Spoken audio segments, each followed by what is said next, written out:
Welcome to the Weekly Focus English. Week 19. Staying informed. Know what's happening. Young people today live in a global society. Reading news helps you understand the world. Choose reliable sources, ask questions, and think critically. You don't need to read everything. Just a little each day helps you stay aware and confident when discussing global issues. You know, it's wild to think about, but centuries ago, your entire world was basically just a 10-mile radius. Oh, absolutely. Yeah. Like, you knew the local blacksmith, you knew the baker, and whatever happened at the village square that morning, I mean, that was your breaking news. But today, young people are they're thrust into this truly global society. We're expected to have a handle on geopolitical conflicts, international markets, and all these global trends before we've even had breakfast. It's a lot. Which brings us to the core mission of this deep dive. We are looking at this excerpt. It's titled Week 19, Staying Informed, Know What's Happening.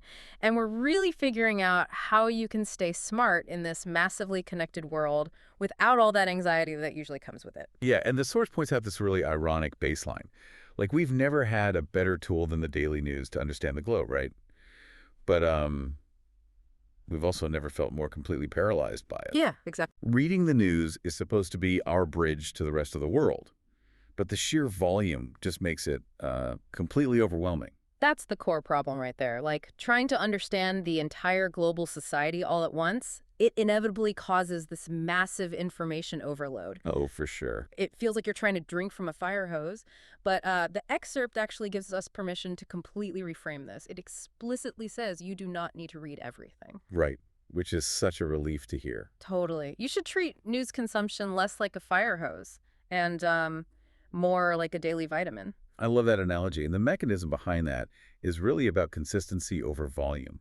I mean, if you sit down and binge a week's worth of news in 3 hours. Which we've all done. Right. But your brain just dumps most of it to manage the cognitive load.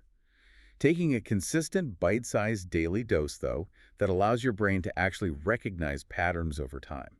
So it prevents burnout.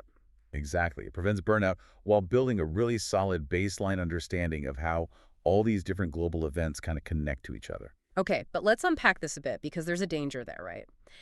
If I'm deliberately taking just a tiny daily dose of the news, I'm kind of at the mercy of whoever formulated that dose. Yeah, that's a very fair point. So how does the source suggest we ensure that tiny sliver is actually, giving us an accurate picture of the world? Well, since you're filtering out the vast majority of the noise, the small fraction you do consume has to be incredibly dense with actual value. Right. So the text provides this three-part framework to ensure that. You have to choose reliable sources, actively ask questions, and apply critical thinking. I do struggle with this, though. Like, if I just read one short article a day about a massive, complex, global issue, I feel like I'm doing the topic an injustice. Interesting. Isn't a little bit of knowledge almost more dangerous than none at all? Like, how does asking a few questions fix the fact that I'm only getting a tiny piece of the puzzle? Well, what's fascinating here is the distinction the source makes between knowing facts and understanding mechanics. The goal isn't to memorize a geopolitical encyclopedia. When the text says to apply critical thinking and ask questions, it means really interrogating that single article. So really digging into it. Yeah.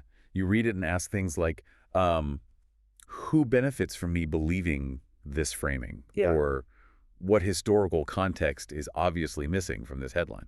Oh, wow. Okay. It's kind of like using sonar instead of a floodlight. Ooh, I like that. Right. Because you don't need a massive floodlight to illuminate every single detail in a giant room. You just need enough specific pinging data points to map the overall layout so you don't crash into the walls. That is a brilliant way to look at it. Yeah. By actively questioning a reliable source, you force your brain to build structural connections.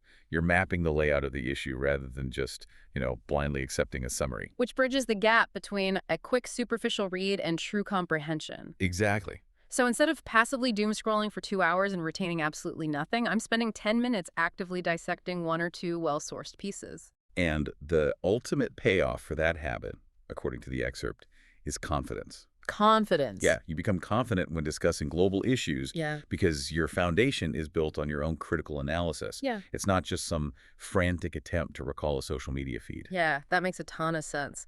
So for you listening, remember that staying informed is not about volume. Treating your news like that daily vitamin, taking a small, highly critical approach to a reliable source. Yeah. It literally transforms you from an overwhelmed bystander into a confident participant in global conversations. It shifts the dynamic entirely. The global society starts to feel like something you can actually navigate. It really does. Yeah. But before we wrap up today, here's something to mull over. The text emphasizes choosing reliable sources to build that conversational confidence, right? Right. But to truly test your new critical thinking muscles, what would happen to your confidence if your little bit of news tomorrow came from a source you normally disagree with?